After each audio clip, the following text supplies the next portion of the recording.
Hello, thanks for joining us on Nationwide. I'm Ruth Aguele.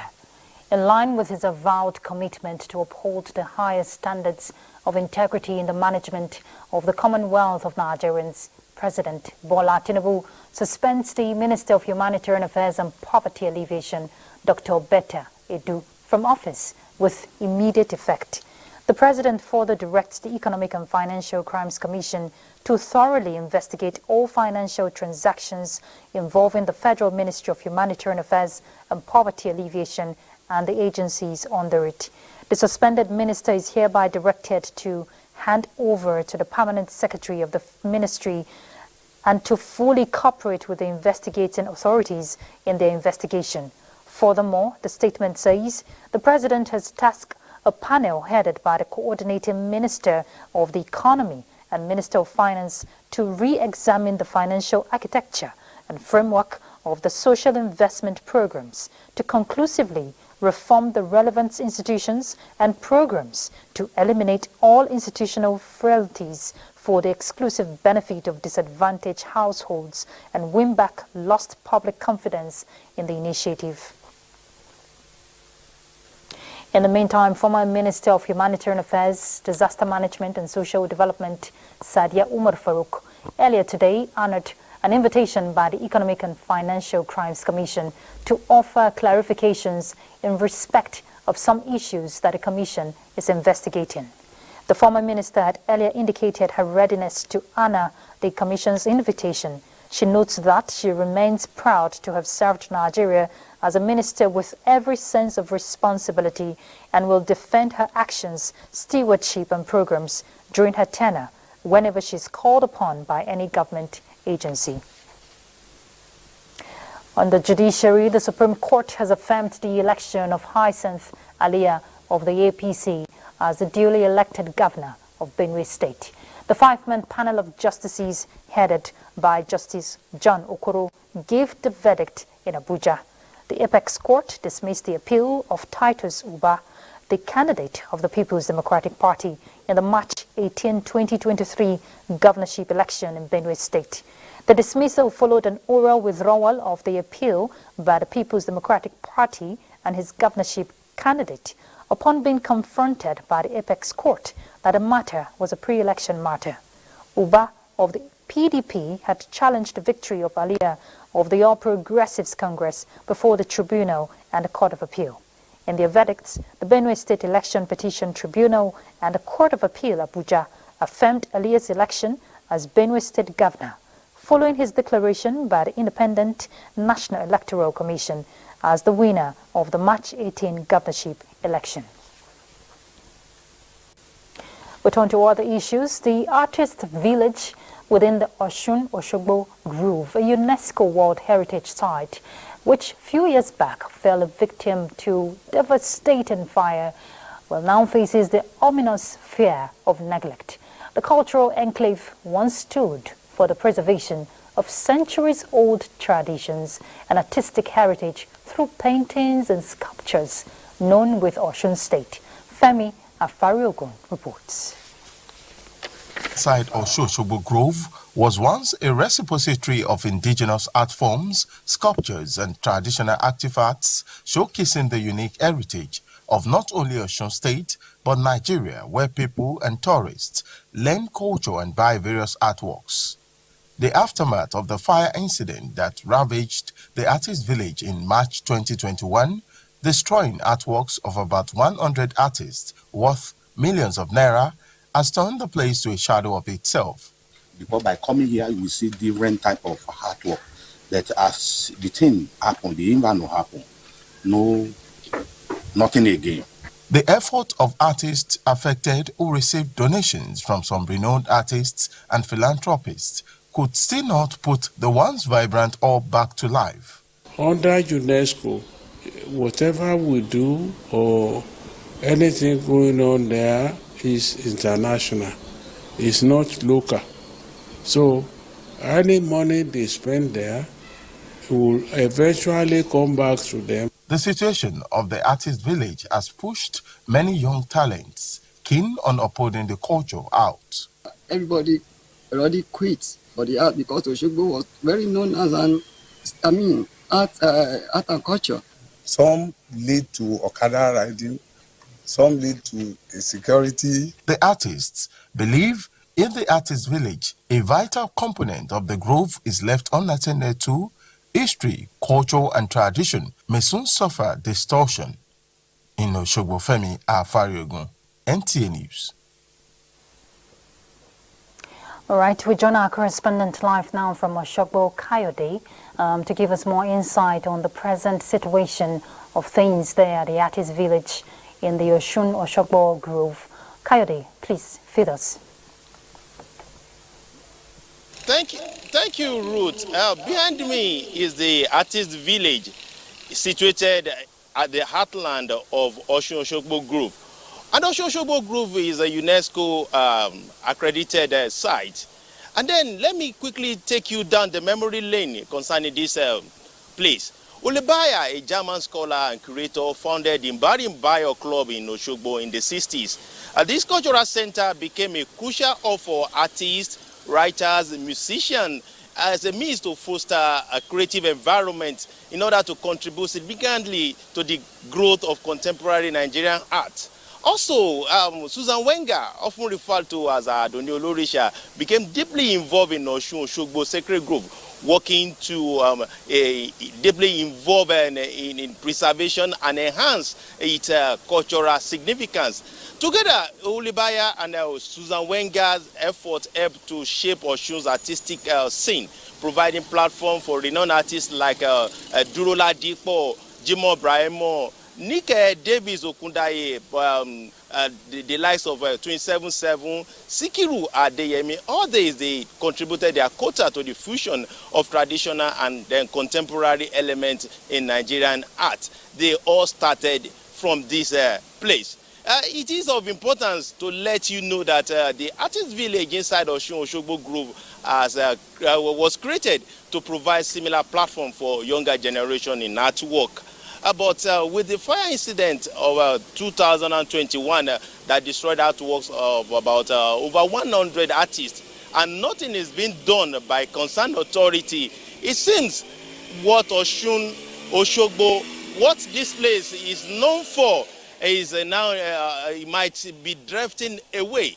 Efforts should be made to revive the artist village to further amplify the region's cultural impact. This place is known for cultural impact indeed, to nurture the next generation of talented artists and then showcasing Osun artistic legacy on a broader scale. Ruth, if this place is put in place as it should be, it will generate revenue for the state and then for the nation at large. Also provide employment opportunity for young ones. Indeed, Kayode, you just nailed it on the head. And that place, talking about the artist village, holds significant sacred cultural heritage. You know, it's sad seeing those artists there in the artist village, you know, not really finding much to do, just scanty works. But did you do a follow-up, you know, regarding engaging artists like that? What is the commissioner, or, you know, in terms of, let's say, tourism in the state, what are they doing, or what's the federal, the state government there, you know, doing for artists like that, like provide another means of livelihood for them? At the moment, since this place had been cited as a UNESCO Heritage, there's less contribution from the state. Now, the artists that they grew up from this place, they are also looking forward for government intervention. Though we have a state commissioner for information and tourism, I've tried to contact him in the course of this report. He said that the state government is trying to put something in place to revive the artist village. All right, Kayode, let's keep our fingers crossed and hope that those artists will not be left idle. Like they say, art is life, and there's so much revenue we can generate from artists and their works like that. Thank you so much, Kayode. You're welcome, Ruth. All right, we're on to another issue. More rural women in Sokoto State are being provided with soft loans to boost their businesses and make them productive in the society. under the Kader Hassan Empowerment Program of the Sokoto State Zakat Endowment Commission. After extending the gesture to some selected communities, the latest beneficiaries of the program are women from Takatuku community in Bodinga, local government area of the state. Dalhatu Abdullahi will tell us more.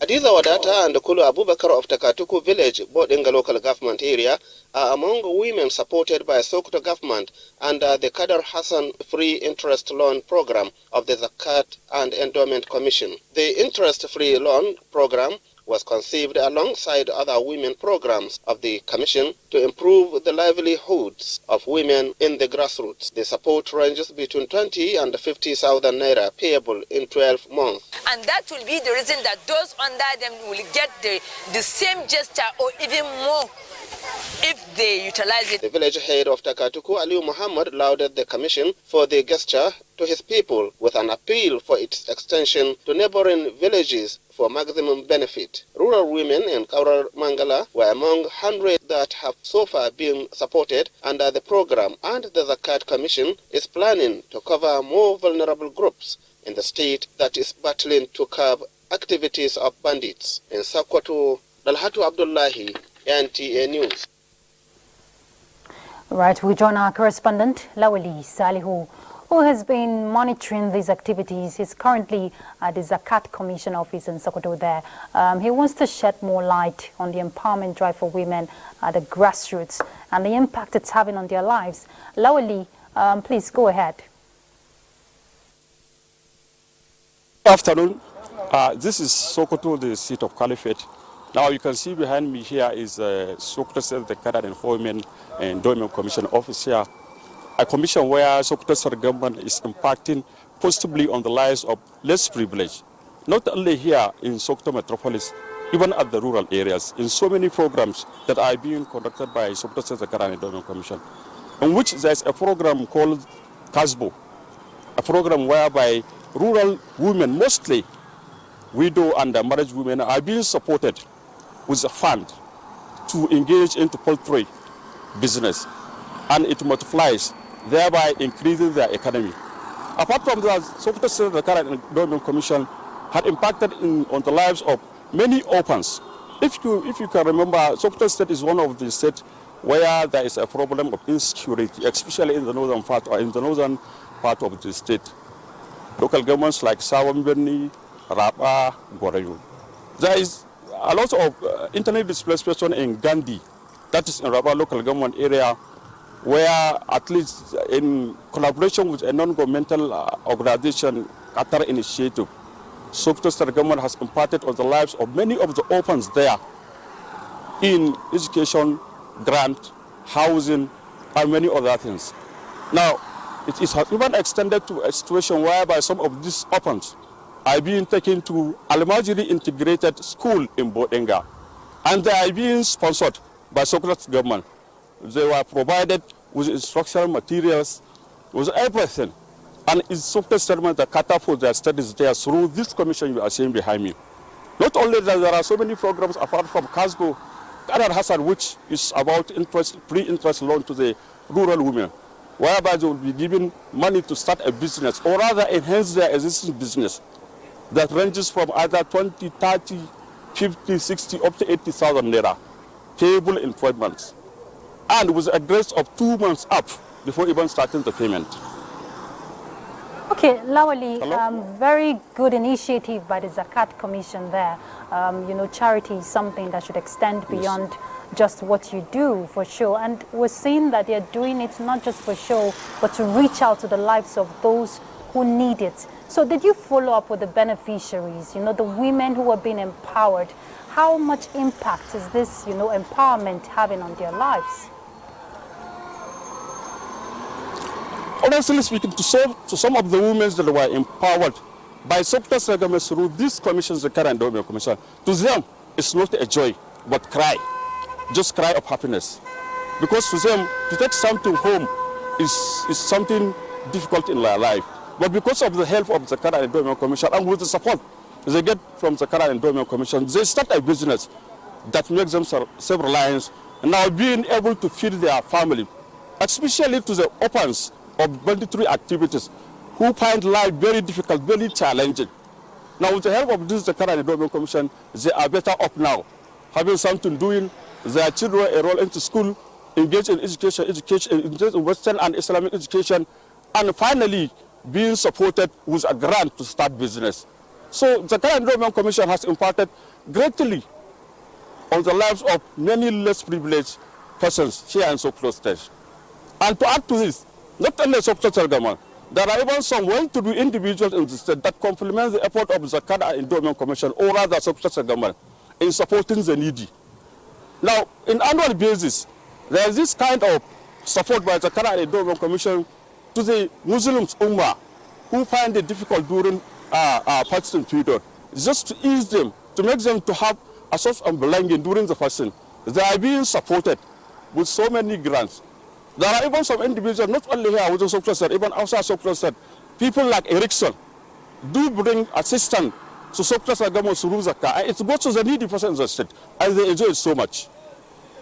Thank you so much, Lawali, and we must commend So that Zakat is so much you can Commission. take from. Yes, I got your points, Lawali. Okay, thank you so much. We must commend the Zakat Commission for what they're doing, and we hope that more Nigerians, there will be a Yes. reawakening of love to reach out to people who really need help. Okay. Thank you. Thank you. Okay. Oh, you're welcome. Thank you. All right, let's cross over to Lagos. We're joining Michael. He's going to pick up with more reports for us from that end. Ruth. The Lagos State Governor Babajide Sanwo-Olu says the year 2024 will mark a significant milestone in his administration in terms of enforcement of various laws and regulations that have been crafted to safeguard the lives and property of residents of the state, noting that no society can guarantee progress and prosperity without adherence to the rule of law. The governor was speaking at the state's 24th annual Thanksgiving service held at the Tafawa Balewa Square in Lagos. S.A. Wamaka reports.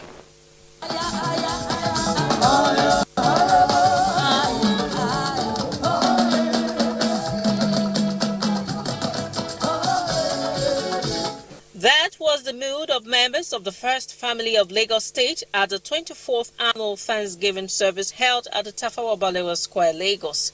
With its focus on the theme, "The Righteous Shall Praise Your Name," Governor Babajide Sanwo-Olu expressed gratitude to God for the giant strides recorded by his administration in the previous year. He urged Lagosians to continue to play their role in respecting and obeying the laws of the state in order to achieve a greater Lagos. Mr. Deputy and I continue to pledge that with every fiber that we have, we will do everything humanly possible to ensure that it is the greatest good for the greatest number. Equity, fairness, and transparency will continue to be our hallmark. I can boldly assure you that this year are loaded with more developmental projects, life-changing policies that will bring prosperity to the economy of Lagos State. In his exhortation, the chairman of the Lagos State chapter of the Christian Association of Nigeria, CAN, Reverend Stephen Adegbita, stressed the need for Nigerians to always pray for public office holders who have been given the privilege to serve as leaders in various capacities in government. He's with us in our nation, he's going to be with us in Lagos State, he's going to be with us in every other state in Nigeria. And Nigeria will never be an abandoned project. Every evil prophecy concerning Nigeria will never stand. Irrespective of our challenges as a nation, God's hand is upon us, so we must not lose hope. Rather, we must keep up hope and let everybody do whatever needs to be done. The 24th annual Thanksgiving service was graced by members of the State Executive Council and the immediate past governor of Lagos State, Akiwumi Ambode. In Lagos, S.A. Owamaka, NTA News. For more than 2 weeks, the Lagos-Ibadan rail corridor witnessed influx of passengers following the free train service by the federal government. Jopobola in this report takes a look at the successes recorded, areas of improvement, and the growing popularity of rail transportation. The free train ride provided an opportunity for many Nigerians to travel by rail for the first time. More than 70,000 passengers benefited from the free train ride, which many described as demonstration of government's commitment towards addressing the plight of Nigerians. I use opportunity to thank government because they did good thing for citizens. Then we appreciate what government did. It's a nice thing. The government did it right in that aspect. I think they have graduated from whatever level of ticketing system they are operating to e-ticketing. So which brings about ease of doing business, number one, which equally, has brought about ease of accessing, tickets for the passengers. Beneficiaries appeal to government to always come up with such gesture during the festive period to put smiles on the faces of Nigerians. Managing Director Nigeria Railway Corporation said the service will be improved upon to ensure more Nigerians benefit. Is the data or the network availability for individual to get the ticket. This network, the ticket platform is open 24/7 and it can be accessed. But you also need to have access to NIPS to progress and all those things. I think those are the problems we have we discover. And at a time, people clog the wavelength. And passengers are appealing to relevant stakeholders to work on the grey areas to ensure optimal performance. In Lagos, Joel Okbola, NTA News. Those are the reports from Lagos. Nationwide continues in Sokoto after this break. Do stay.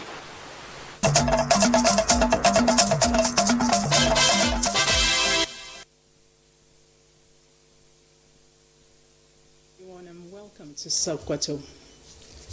As part of efforts towards early child development, more than 40 Islamia pupils in Sokoto have been trained in various vocational skills to put them on a path of self-reliance and becoming employers of labor. The initiative seeks to address the menace of street begging and juvenile delinquency among children. The report.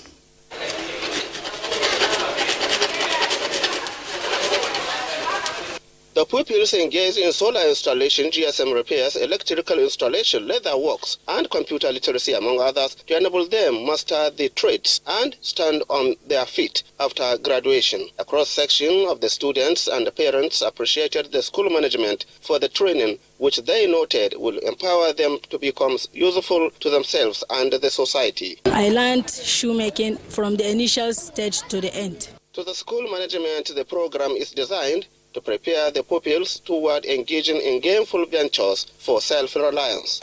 It's trying to ensure all-round development of children, that to develop children intellectually, physically, morally, so that they can be on their own. There is no doubt that the integration of this type of vocational training in the curriculum of Islamia schools will go a long way in curbing unemployment out of school children and other forms of social vices. In Sokoto, Dalhatu Abdullahi, NTA News. About 500 women in Yauri, Shanga, and Ngeski local government areas of Kebbi State have received a bag of groundnuts and 30,000 naira each. Courtesy of the wife of Kebbi State Governor Nefisa Nasser Idris, Hassan Abubakar Koko was at the distribution exercise and now reports. Research has revealed that empowering women is essential to the health and social development of families, communities, and the country at large. This is why Nana's Foundation, under the auspices of the wife of the governor, Haja Nefisa Nasser Idris, initiated a program to uplift the living standard of the beneficiaries. Haja Nefisa Nasser Idris is convinced that women can be more productive if they are economically empowered. We want to help you to be self-reliant, to be able to support your family. We promise you this is just the beginning. Lami Garba and Hadiza Danjuma are beneficiaries of the gesture. I will make granite cake with it, and I pray that God will help me to stand on my feet with this support. I have never benefited from any government support until now, and I promise to make judicious use of it. Haja Nefisa Nasser Idris earlier paid homage to the Emir of Yauri, Dr. Zayanu Abdullahi, to seek for royal blessings and to intimate him on the empowerment program. Distribution of bags of granules and 30,000 naira to all the beneficiaries drawn from the 3 local government areas of Yauri, Shanga, and Ingaski made the high point of the event. Hassan Abubakar Koko, NTA News. That's our contribution here in Sokoto. We'll take another commercial break, and Nationwide will continue in just after that. All right, thank you very much, Nana. We're not taking that break at the moment. We'll pick up with reports. The National Inland Waterways Authority has confirmed that 8 passengers died on the unfortunate boat mishap that occurred at Umumu Anam in Anambra West Local Government Area of Anambra State. In a statement signed by the General Manager Corporate Affairs, Niwa Jibril Dauda, the incident, which occurred on the morning hours of Friday, involved a passenger boat traveling from Ida in Kogi State to Onitsha in Anambra State. The statement noted that preliminary reports indicated that the wooden engine boat rammed into a snag on the water channel and capsized with about 50 passengers. Niwa explained that upon receipt of the SAT report, relevant personnel from Marine Department were deployed for rescue, recovery and proper investigation. The authority commiserates with families and friends of the deceased while assuring the public that it is doing everything possible to ensure safer inland waterways for the movement of people and goods across the country. But on to other issues. Economists in Uyo are advising Nigerians to adapt to the reality of the new normal on the cashless economy. This is coming as part of continuous reactions to the Central Bank of Nigeria's assurances to safekeeping of depositors' funds in commercial banks. Correspondent Joy Ubani, in an interaction with some citizens in Uyo, reports. The Central Bank of Nigeria, CBN, in its recent statements on safety of depositors' funds in commercial banks in Nigeria, has raised concerns from some Nigerians in Uyo. I think that there's money in the bank that I can withdraw. Surprisingly, they said there is no money, so I don't know what is going on. If you walk out of the bank to use the POS, story. So it's not working. Some people say that there's no money in the bank. Oh, we sell money, so we buy money. Economic watchers call on relevant authorities to revisit the issue of low cash circulation in commercial banks. I don't know what the bank are doing, the CBN and the commercial bank, whether they are cajoling us or they are making a fun of Nigeria. It's unimaginable suffering. People who will have their money, they will go to the bank to deposit money, but they can't have access to the money when they are in need of the money. You go to get your money, the highest they can give you is 5,000 naira. The rest you say you go to ATM or POS. There's no money in the circulation at all. An economist in the University of Uyo, Dr. Paul Orebi, advised Nigerians to accept the new normal in cash circulation. There's nothing to worry about. From my perspective, CBN is doing their work, which is the statutory responsibility, of oversight over the monetary system. We need time, to get out of all of those problems. It won't happen in a jiffy. However, the Apex Bank assures depositors of safety of their monies in commercial banks. Joy Ubani, NTA News. All right, let's head to Ibadan to join Larry. He has some reports for us. Larry, good to see you.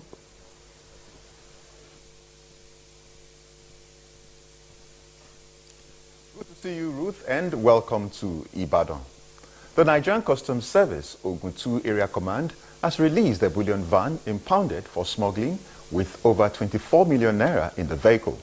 The Custom Area Controller, Olushola Lade, while handing over the vehicle to the owner, warns that the agency fought in fighting smuggling and other criminality. Yemi Dalimo has details. Following the intervention of the Controller General of Customs, Bashir Adewale Adeniyi, the Ogun 2 Area Command of the agency released the bullion van intercepted with foreign parboiled rice smuggled into the country and a cash sum of over 24 million naira belonging to a new generation bank operating in Abeokuta, Ogun State capital.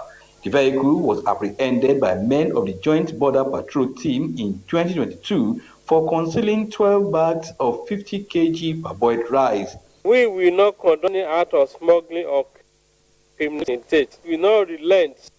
The F1 is discharging its statutory mandate as empowered by the law. We will continue to deploy sustained intelligence, reconnaissance, effective monitoring, and robust stakeholders' engagement in our operations. The custom boss also decorated 18 newly promoted officers of the command and charged them to leave the command higher by being more productive. Some of the newly promoted officers promised to justify their new ranks. The Ogun 2 Area Command of the Nigerian Customs Service generated a total of 2.04 billion naira as revenue in the month of November 2023 in Abeokuta, Yemi Dalemo, NTA News. Over 5,000 applicants have turned up for the ongoing fiscal and credential scheme for the Constable Police Command Headquarters, Elele Ibadan. Grace Anyoleke reports that the exercise, which is set to boost the police manpower, is also functional in reducing unemployment in the country. The recruitment exercise will ensure that the Nigeria Police Force has the necessary manpower to fulfill its mandate of maintaining law and order, as well as protecting the lives and property. We expect that from this exercise, in line of the 22nd Inspector General of Police, RGP Olukayode Adeoluegbe.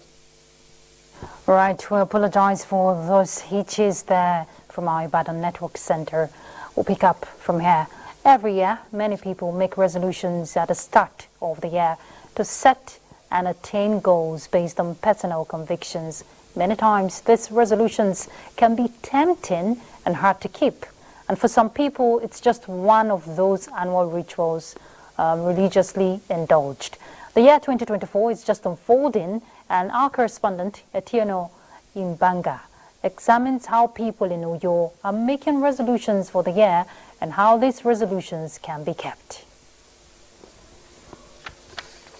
2024 is here, and as it gradually unfolds, it is expected to birth many dreams in all spheres of life. At the start of the year, Nigerians from all walks of life join millions around the world to usher in the year with high expectations to better their lots with the age-long tradition of New Year resolutions that are supposed to define the year and achieve aspirations. For a cross-section of people in Uyo, they are optimistic of a better year. One of my New Year resolution is for me to try to do some saving to enable me meet up with high cost of living. First of all, I'm finishing school this year, so that's one of the major things for me.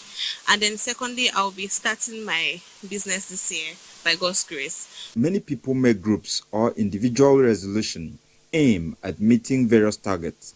However, New Year resolutions have different meanings to different people. A New Year resolution is what you, within you, think you can achieve in a new year when you leave the past year into the new year. The stock taking of your past and what you need to change over what you've been doing. To others, making yearly resolutions without fulfilling them is meaningless. Having been setting this rule over the years, I have not been able, I have not had the will to implement these rules. So I do not see any wisdom continuing to do what I have, not been keeping. Why do some people make New Year resolutions but end up not meeting the set goals? Well, for you to keep to your resolution, you need to plan and follow your plans accordingly, and also pray that God should be on your side as you make that resolution. Because as humans, you can make the resolution, but you won't be able to keep to it. Whatever resolution you made, depend on God, depend on His word. The word of God is very powerful. And then you pray. Because sometimes people make resolution without prayers. As the year 2024 unfolds, there are hopes that the resolutions made will uplift the individuals, Nigerians, and the country. In Uyo, Etieno Ibanga, NTA. The Nigerian Army 90 Amphibious Battalion is expanding its scope for hunting criminals in line with directives from the headquarters. The battalion commanding officer, Lieutenant Colonel Oluwole Okedigba, stated this at the 2023 West African Social Activities WASA in Koko, Wari, North Local Government Area of Delta State. Let's hear from Defense Correspondent Ismail Musa. It's the 2023 West African Social Activities WASA, organized by the Nigerian Army 90 Amphibious Battalion, Koko Warrior North Local Government Area of Delta State, to celebrate the diverse cultures of Nigeria. Devoid of much regimentation, the social activities brought together officers, soldiers and their families in a relaxed atmosphere to celebrate the end of a successful year and honor dedication to service. To the commanding officer, 90 Amphibious Battalion, the event is an avenue to commend personnel for their efforts in reducing crime in the area, in line with directives from the headquarters, and promise to further partner with the host communities for better security surveillance. In the year 2024, we expect that we'll sustain the conduct of operations, enhance the operations to meet contemporary security challenges. I am saying this to the criminals. It is better they repent now. Otherwise, we are the day of reckoning. In a message, 63 Brigade Commander Brigadier General Sanusi Aliu commended the battalion for working in adherence with the Chief of Army Staff philosophy of transforming the Nigerian Army into a well-trained and motivated force. They should also come up with a very, very good warrior ethos. The warrior ethos that will make them not to ever retreat or surrender. Warrior ethos that will make them not to leave their comrade behind. Awards and trophies were presented to deserving personnel in different fields. Ismail Musa, NTA News. All right, let's take a break. We're back in a moment.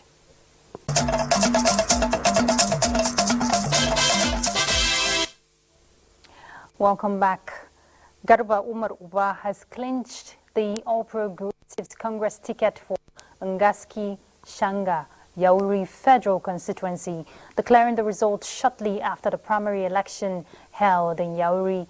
The returning officer, who is also the former deputy governor of Bauchi State, Abdul Malik Mahmoud, declared that Umar Uba scored 140 votes, defeating his opponent, Dr. Abubakar Jibrin, who got 8 votes, while the 2 votes were invalid.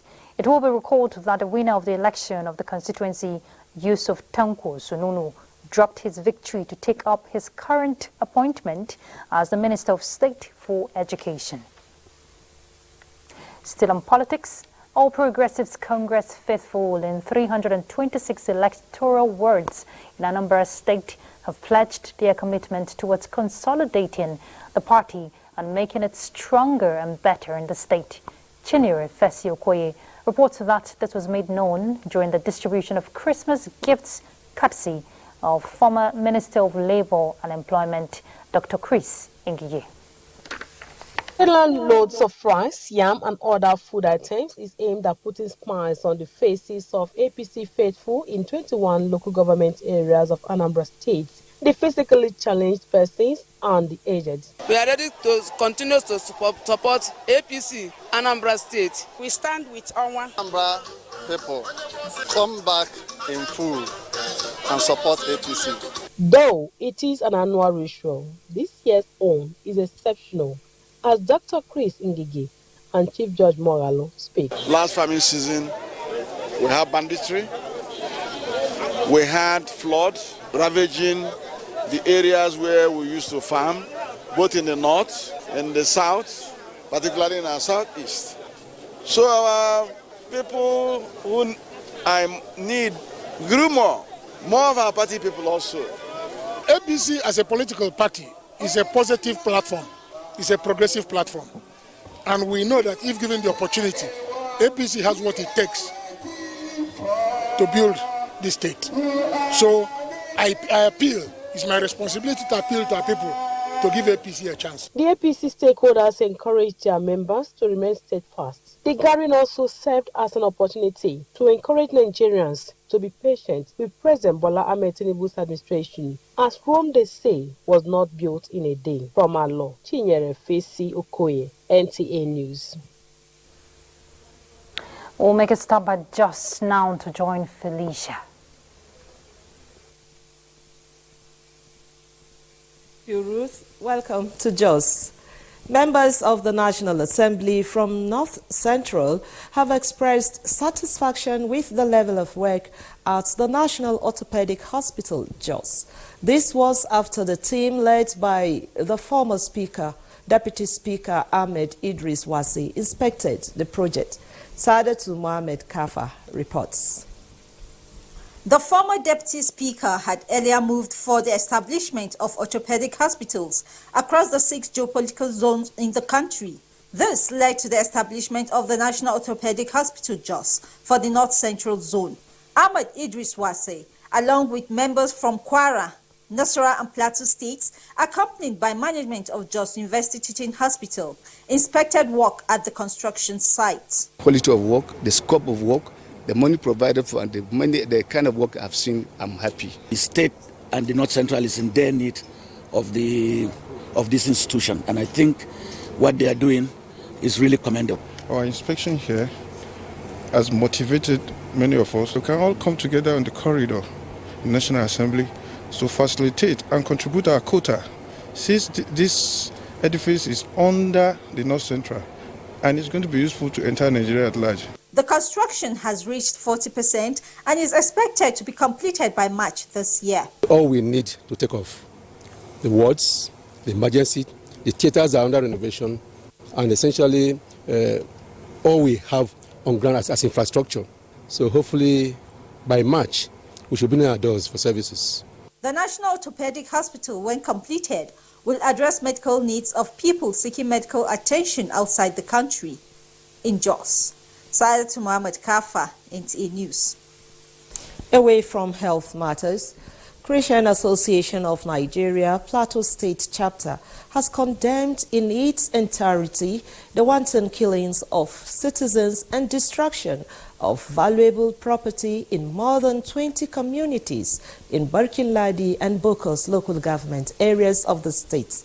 ECWA President and Chairman, denominational leaders, Reverend Stephen Baba Panya, made the condemnation during a peace walk in Jos. Ijoma Ozemena has more. Apart from the killings and destruction of property, several persons were injured and displaced. The peace rally convened by the Christian Association of Nigeria condemned the incident, which it described as inhuman.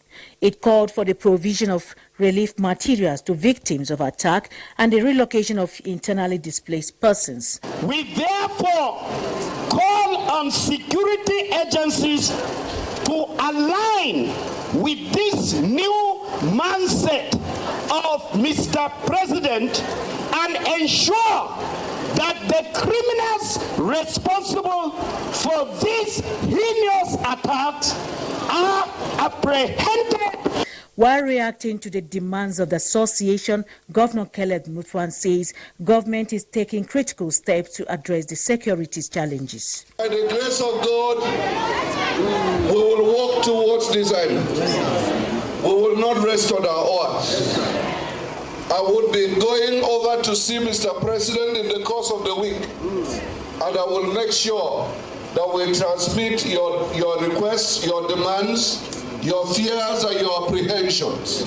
Archbishop of Jos, His Grace Matthew Ishaya, Bishop of Methodist Church Plateau State, and Kokim President prayed for peace and unity of Plateau State and the country. In Jos, Ijoma Ozemena, NTA News.